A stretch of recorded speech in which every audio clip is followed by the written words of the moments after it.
Assalamualaikum warahmatullahi wabarakatuh.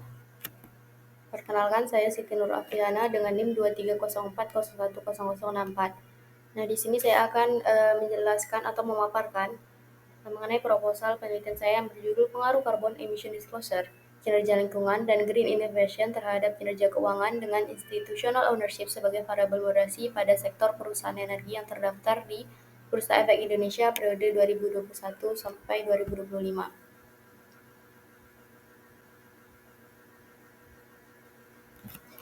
Nah, latar belakang permasalahannya itu yaitu sektor energi menyumbang sebesar 75% emisi gas rumah kaca global dan di Indonesia telah menggantikan sektor kehutanan yang sebelumnya sebagai penghasil emisi terbesar akibat ketergantungan 90% pada energi fosil. Nah, terdapat komitmen net zero emission di 2060 dan peluncuran IDX Carbon 2023. Ini menurut transparansi radikal dari perusahaan energi di Bursa Efek Indonesia.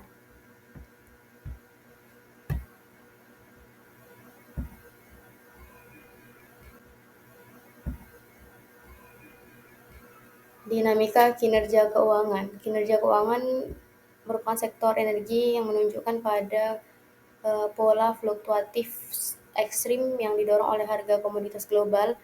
Profitabilitas atau ROA menjadi taruhan utama di tengah tekanan dekarbonisasi ini.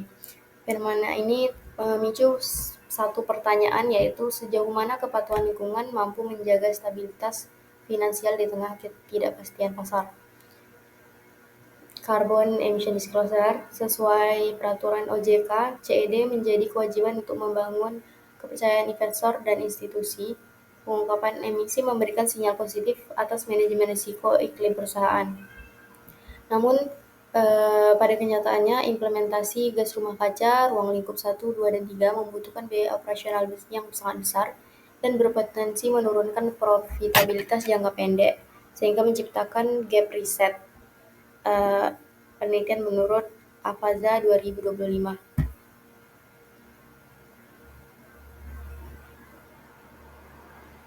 Lalu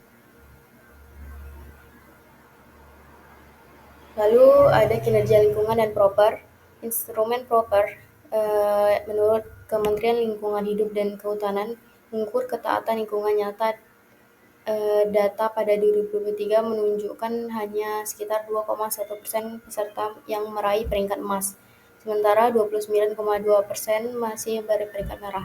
Perusahaan berperingkat tinggi diyakini memiliki efisiensi operasional lebih baik dan risiko sanksi hukumnya menjadi lebih rendah, yang secara teoritis menaikkan nilai ekonomi panjang. Lalu ada green innovation. Target bauran energi baru terbarukan sebesar 23% pada 2025 adalah tantangan yang sangat masif, mengingat realisasi saat ini baru mencapai lebih kurang 14,6%. Green innovation melalui pembaruan teknologi tidak hanya sebagai kepatuhan tetapi juga strategi kompetitif untuk efisiensi energi dan penghematan biaya produksi jangka panjang.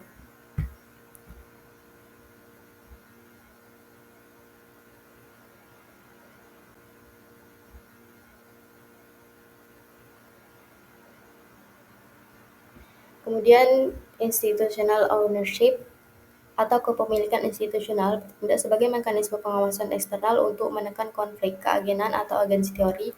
Investor institusi memiliki sumber daya analitik untuk mendorong manajemen melakukan investasi berkelanjutan yang memberikan dampak nyata pada perbaikan kinerja keuangan. Penelitian menurut Fahira dan Yulian dari 2025. Lalu ada pula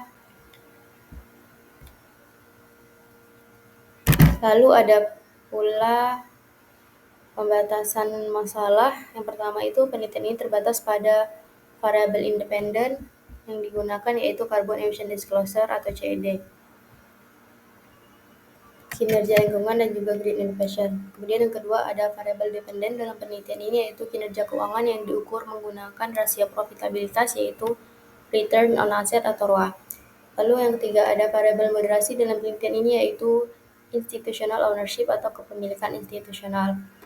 Lalu perusahaan yang diteliti dalam penelitian ini merupakan perusahaan di sektor energi yang terdaftar di Bursa Efek Indonesia. Lalu periode penelitian yang digunakan yaitu dalam kurun waktu tahun 2021 hingga 2025.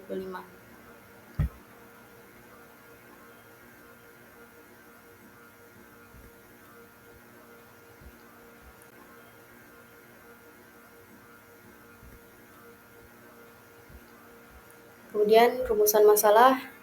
Dalam penelitian ini terdapat 6 perumusan masalah. Yang pertama ada apakah carbon emission disclosure berpengaruh terhadap kinerja keuangan? Yang kedua, apakah kinerja lingkungan berpengaruh terhadap kinerja keuangan? Yang ketiga, apakah green innovation berpengaruh terhadap kinerja keuangan? Yang keempat, apakah institutional ownership memoderasi pengaruh carbon emission disclosure terhadap kinerja keuangan? Yang kelima, apakah institutional ownership memoderasi pengaruh kinerja lingkungan terhadap kinerja keuangan? Yang keenam, apakah institutional ownership memoderasi pengaruh green innovation terhadap kinerja keuangan?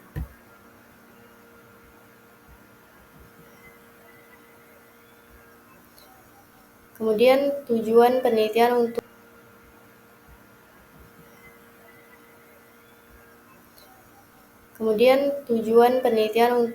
menjawab pertanyaan dari rumusan penelitian ada 6 juga. Yang pertama, untuk mengetahui pengaruh carbon emission disclosure terhadap kinerja keuangan. Yang kedua, untuk mengetahui pengaruh kinerja lingkungan terhadap kinerja keuangan. Yang ketiga, untuk mengetahui pengaruh green innovation terhadap kinerja keuangan. Yang keempat, untuk mengetahui peran institutional ownership dalam memoderasi pengaruh carbon emission disclosure terhadap kinerja keuangan. Yang kelima, untuk mengetahui peran institutional ownership dalam memoderasi pengaruh kinerja lingkungan terhadap kinerja keuangan. Yang keenam, untuk mengetahui peran institutional ownership dalam memoderasi pengaruh green innovation terhadap kinerja keuangan.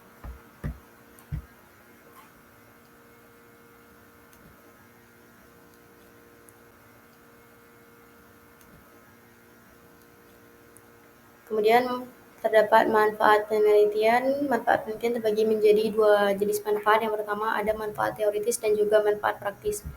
Nah, manfaat teoritis dalam penelitian ini diharapkan dapat memperkaya literatur di bidang akuntansi lingkungan dan pelaporan keberlanjutan atau sustainability reporting. Secara khusus, penelitian ini memberikan kontribusi pada pengembangan teori legitimasi, teori stakeholder, teori sinyal, dan juga teori keagenan.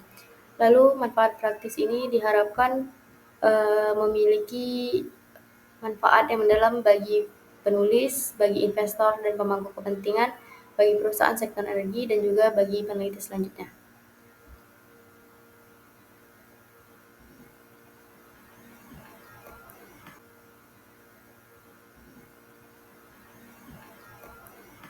Selanjutnya, tinjauan pustaka. Dalam tinjauan pustaka di penelitian ini didahului dengan teori-teori apa saja yang digunakan dalam penelitian. Teori yang pertama yaitu teori legitimasi oleh Dowling dan Pfeiffer tahun 1975, yang mana perusahaan beroperasi dalam batas-batas yang ditetapkan oleh norma, nilai, dan ekspektasi masyarakat. Nah, untuk mempertahankan eksistensinya, perusahaan harus menyesuaikan kegiatannya dengan standar lingkungan dan sosial yang berlaku guna memperoleh legitimasi dari masyarakat. Pengungkapan emisi karbon dan kinerja lingkungan merupakan salah satu bentuk atau upaya perusahaan dalam menjaga legitimasi sosialnya.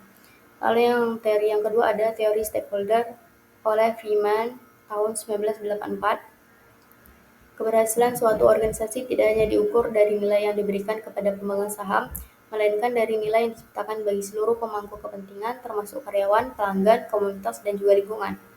Perusahaan yang menerapkan green innovation dan mengungkapkan lingkungan yang baik akan memperoleh kepercayaan dari seluruh pemangku kepentingan. Lalu teori yang ketiga ada teori sinyal oleh Spence tahun 1973, di mana pengungkapan informasi dan perusahaan berfungsi sebagai sinyal kepada pasar dan investor mengenai kualitas kinerja, prospek, masa depan, serta komitmen perusahaan terhadap keberlanjutan lingkungan. Carbon emission disclosure dan laporan kinerja lingkungan merupakan sinyal positif yang dapat meningkatkan kepercayaan investor dan berdampak pada kinerja keuangan perusahaan. Lalu teori yang keempat ada teori keagenan atau agensi teori oleh Eisenhardt tahun 1989. Nah, hubungan keagenan timbul akibat adanya konflik kepentingan antara prinsipal atau pemegang saham dan juga agen atau manajemen. Institutional ownership berperan sebagai mekanisme pengawasan eksternal yang efektif untuk memitigasi konflik tersebut, mendorong manajemen untuk bertindak sesuai kepentingan pemegang saham, serta mendorong penerapan praktik lingkungan dan inovasi hijau yang berkelanjutan. Kemudian tinjauan pustaka untuk variabel-variabel penelitian. Variabel yang pertama yaitu kinerja keuangan. Menurut Sucipto tahun 2003, kinerja keuangan merupakan penentuan ukuran-ukuran yang diperkirakan dapat mengukur keberhasilan suatu organisasi atau perusahaan dalam menghasilkan laba. Definisi ini menekankan bahwa kinerja keuangan pada hakikatnya berorientasi pada kemampuan perusahaan menciptakan keuntungan dan aktivitas bisnisnya. Lalu, variabel yang kedua, carbon emission disclosure atau pengungkapan emisi karbon merupakan bagian dari pengungkapan lingkungan yang secara spesifik berfokus pada penyampaian informasi terkait jumlah dan jenis emisi karbon yang dihasilkan oleh aktivitas operasional perusahaan. Konsep ini berkembang seiring dengan tumbuhnya kesadaran global tentang dampak gas rumah kaca terhadap perubahan iklim. Kemudian ada variabel kinerja lingkungan atau environmental performance, merupakan ukuran nyata dari upaya perusahaan dalam mengelola dampak lingkungan dari aktivitas operasionalnya. Yang berbeda dari sekedar pengungkapan informasi semata, beberapa ahli turut memberikan definisi mengenai konsep kinerja lingkungan ini. Yang variabel terakhir yaitu institutional ownership atau kepemilikan institusional, merujuk pada proporsi saham perusahaan yang dimiliki oleh lembaga keuangan seperti dana pensiun, asuransi, bank, dan juga institusi investasi.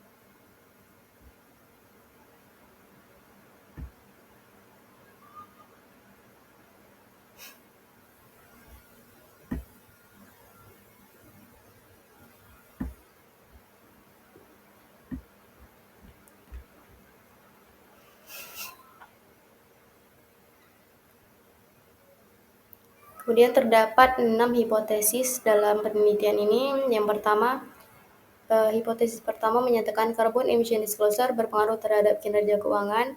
Hipotesis kedua yaitu kinerja lingkungan berpengaruh terhadap kinerja keuangan. Hipotesis ketiga yaitu green innovation berpengaruh terhadap kinerja keuangan.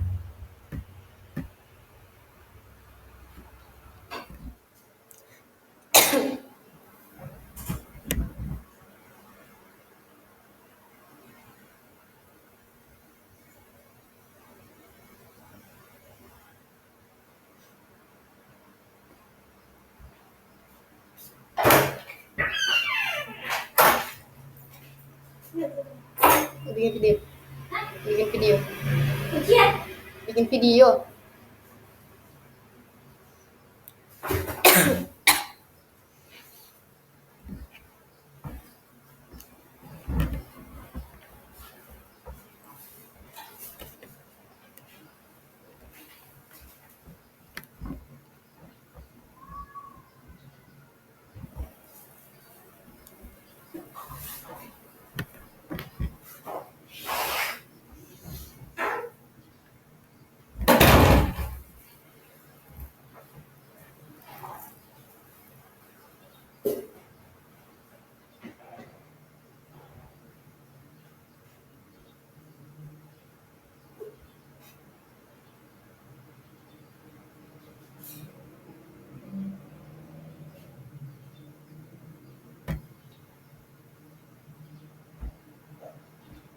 Kemudian hipotesis keempat menyatakan bahwa institutional ownership memoderasi hubungan antara carbon emission disclosure terhadap kinerja keuangan.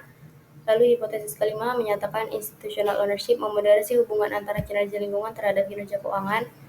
Hipotesis keenam menyatakan institutional ownership memoderasi hubungan antara green innovation terhadap kinerja keuangan perusahaan.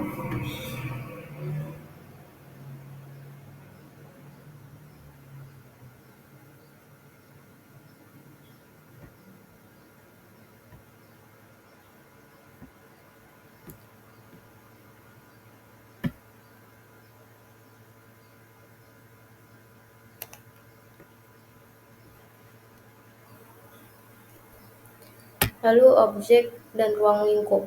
Nah, objek penelitian ini merupakan perusahaan-perusahaan yang tergabung dalam sektor energi yang terdaftar di Bursa Efek Indonesia dan berada dalam indeks IDX Energi atau sektor energi.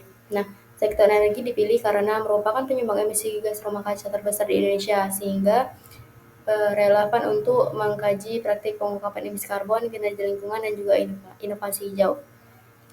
Sedangkan ruang lingkup waktu penelitian mencakup periode tahun 2021 hingga 2025. Periode ini dipilih karena menangkap dinamika terkini pasca pandemi dan juga tren transisi energi global.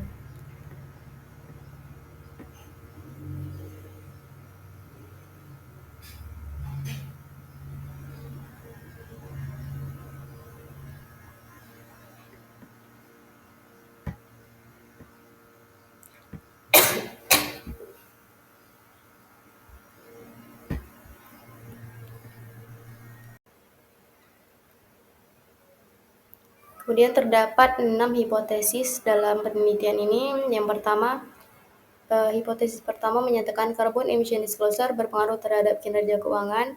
Hipotesis kedua yaitu kinerja lingkungan berpengaruh terhadap kinerja keuangan. Hipotesis ketiga yaitu green innovation berpengaruh terhadap kinerja keuangan.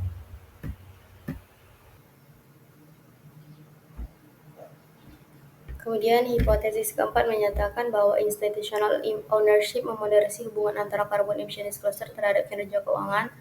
Lalu hipotesis kelima menyatakan institutional ownership memoderasi hubungan antara kinerja lingkungan terhadap kinerja keuangan. Hipotesis keenam menyatakan institutional ownership memoderasi hubungan antara green innovation terhadap kinerja keuangan perusahaan.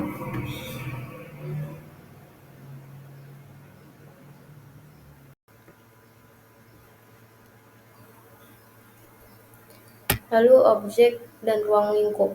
Nah, objek penelitian ini merupakan perusahaan-perusahaan yang tergabung dalam sektor energi yang terdaftar di Bursa Efek Indonesia dan berada dalam indeks IDX Energi atau sektor energi. Nah, sektor energi dipilih karena merupakan penyumbang emisi gas rumah kaca terbesar di Indonesia, sehingga relevan untuk mengkaji praktik pengungkapan emisi karbon, kinerja lingkungan, dan juga inovasi hijau. Sedangkan ruang lingkup waktu penelitian mencakup periode tahun 2021 hingga 2025. Periode ini dipilih karena menangkap dinamika terkini pasca pandemi dan juga tren transisi energi global.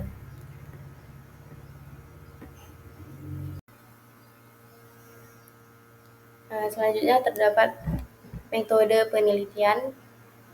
Penelitian ini menggunakan pendekatan kuantitatif asosiatif kausal, yaitu pendekatan yang bertujuan untuk menguji pengaruh antar variabel secara statistik dan mengidentifikasi hubungan sebab akibat antara variabel independen terhadap variabel dependen. Lalu jenis data yang digunakan yaitu data sekunder berupa data panel yang bersumber dari laporan tahunan dan juga laporan keberlanjutan perusahaan sektor energi yang ada di Bursa Efek Indonesia, serta data-data peringkat pauper dari Kementerian Lingkungan Hidup dan juga Kehutanan untuk periode tahun 2021 hingga 2025. Lalu alat analisis dalam penelitian ini yaitu menggunakan perangkat lunak eViews. Alat ini dipilih karena kemampuannya dalam mengelola data panel serta melakukan pengujian asumsi klasik, pemilihan model, regresi data panel, dan juga analisis regresi berganda secara komprehensif. Kemudian model analisis yang digunakan yaitu regresi linear berganda dan juga moderated regression analysis untuk menguji peran moderasi kepemilikan institusional.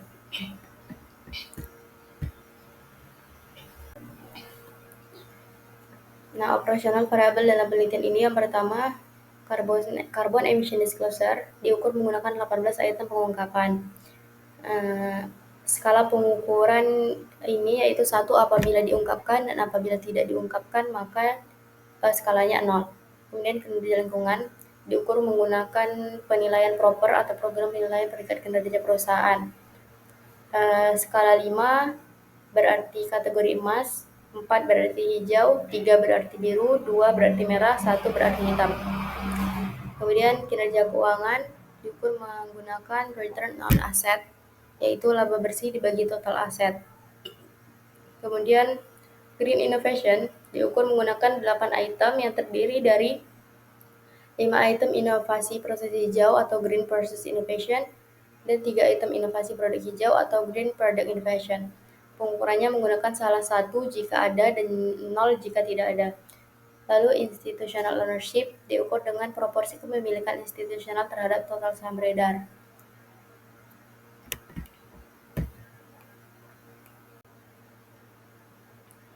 Populasi dalam penelitian ini adalah seluruh perusahaan yang terdaftar pada sektor energi di Bursa Efek Indonesia atau IDX Energy dengan total 91 perusahaan. Teknik pengambilan sampel yang digunakan adalah purposive sampling, yaitu metode pemilihan sampel berdasarkan pertimbangan dan kriteria tertentu yang ditetapkan oleh peneliti agar sampel yang diperoleh benar-benar representatif dan sesuai dengan tujuan penelitian. Kriteria purposive sampling ini disusun yang pertama, perusahaan sektor energi yang terdaftar di BEI selama periode penelitian yaitu 2021 hingga 2025.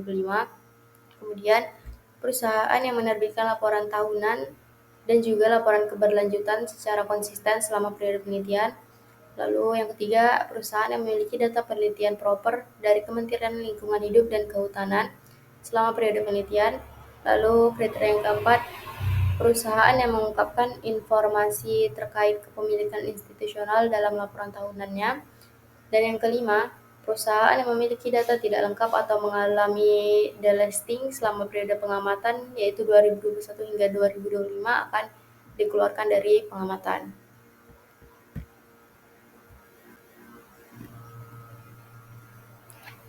Kemudian pengumpulan data dengan sumber datanya yang digunakan yaitu merupakan data sekunder yang bersumber dari 3 sekunder utama. Yang pertama, laporan tahunan atau annual report perusahaan sektor energi yang ada di BEI tahun 2021 hingga 2025. Kemudian ada laporan keberlanjutan atau sustainability report bagi perusahaan yang memuat informasi pengungkapan emisi karbon dan juga inovasi hijau, serta yang ketiga data hasil penelitian proper dari Kementerian Lingkungan Hidup dan Kehutanan KLHK sebagai proksi kinerja lingkungan perusahaan. Kemudian metode pengumpulan data yang digunakan yaitu melalui teknik dokumentasi, yaitu mengumpulkan data sekunder dari dokumen resmi perusahaan dan database publik seperti situs resmi BEI, situs resmi perusahaan, ataupun portal KLHK. Data kemudian dikumpulkan secara sistematis sesuai kriteria sampel yang telah ditetapkan.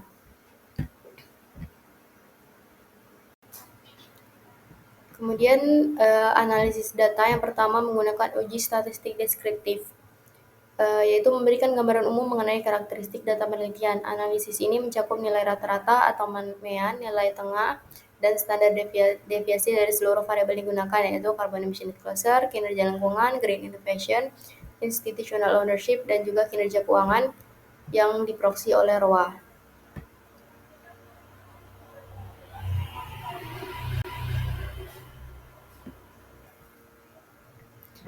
Selanjutnya menggunakan uji asumsi klasik yang terdiri dari multikolineritas, yaitu dilakukan untuk mendeteksi korelasi antar variabel independen. Kriteria lolos apabila nilai variance inflation factor kurang dari 10 dan tolerance lebih dari 0,1 untuk setiap variabel bebas dalam model regresi. Lalu ada heteroskedastisitas menggunakan metode Beers-Pagan atau Godfrey test.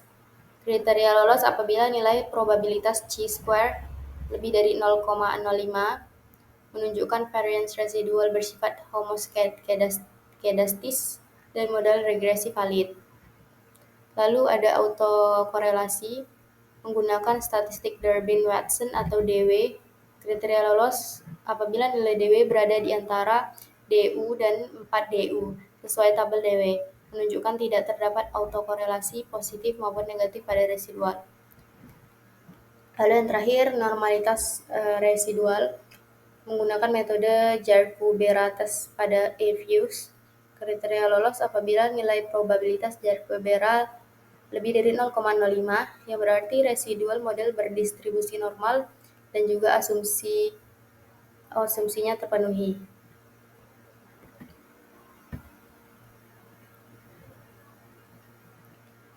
Lalu analisis data pemilihan model regresi data panel. Penelitian ini menggunakan data panel yang Lalu analisis data pemilihan model regresi data panel. Penelitian ini menggunakan data panel yang menggabungkan data lintas perusahaan atau cross section dan data antar waktu atau time series periode 2021 hingga 2025. Pemilihan model regresi data dan data panel yang tepat dilakukan melalui serangkaian uji statistik formal untuk memastikan estimasi yang efisien dan tidak bias. Yang pertama itu ada model Common Effect atau CEM. Common Effect Model atau Pooled OLS mengasumsikan bahwa tidak terdapat perbedaan karakteristik antar individu maupun antar waktu.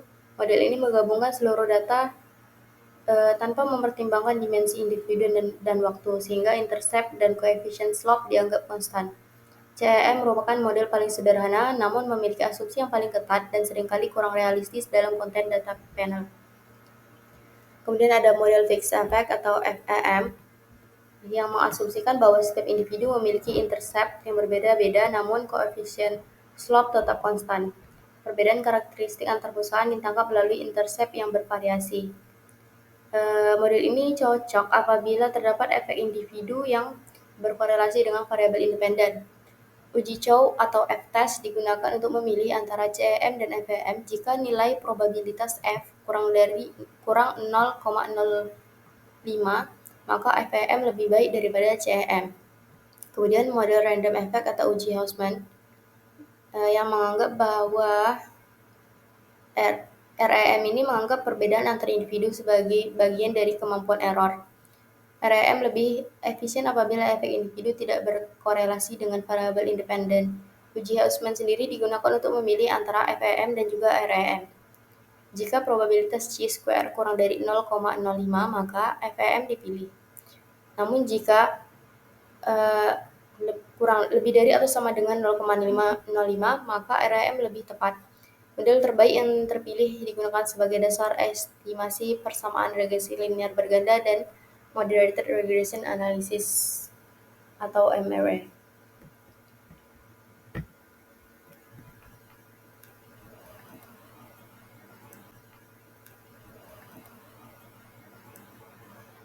Selanjutnya, regresi linear berganda atau MRA. Yang pertama, model regresi linear berganda dengan bentuk model kinerja keuangan sama dengan konstanta ditambah koefisien regresi carbon emission disclosure ditambah koefisien regresi kinerja lingkungan, kemudian ditambah koefisien regresi green innovation ditambah error. Model ini menguji pengaruh langsung ketiga variabel independen terhadap kinerja keuangan perusahaan energi. Koefisien beta yang positif dan signifikan mengidentifikasikan bahwa peningkatan variabel independen berkontribusi pada peningkatan ROA perusahaan. Kemudian ada model Moderated Regression Analysis atau MRA dengan bentuk kinerja keuangan konstanta ditambah koefisien regresi CED ditambah koefisien regresi kinerja lingkungan ditambah koefisien regresi green innovation ditambah koefisien regresi institutional ownership ditambah koefisien regresi CED dikali IO atau kepemilikan institusional ditambah koefisien regresi kinerja lingkungan dikali kepemilikan institusional ditambah koefisien regresi green innovation dikali kepemilikan institusional kemudian ditambah error.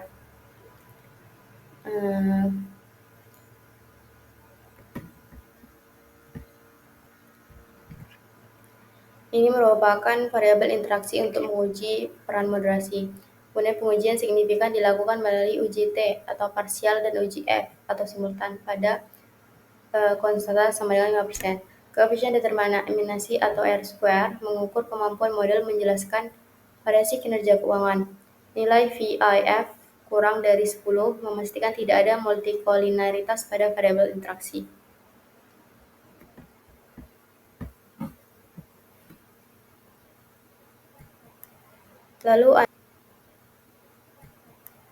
Lalu analisis data dan juga uji hipotesis. prosedur uji hipotesis dengan melakukan pengujian hipotesis H1 hingga H6 dilakukan menggunakan uji T atau parsial pada model regresi linear berganda dan juga moderated regression analysis atau MRA. Uji T digunakan untuk mengetahui apakah masing-masing variabel independen, yaitu carbon emission disclosure, kinerja lingkungan, dan juga green innovation, dan variabel interaksi berpengaruh secara signifikan terhadap kinerja keuangan dengan pengukuran menggunakan ROA. Kriteria pengambilan keputusan yaitu H0 ditolak apabila nilai probabilitas p-value kurang dari atau sama dengan konstanta 0,05 dan arah koefisien regresi menunjukkan hubungan positif atau negatif sesuai hipotesis yang diajukan.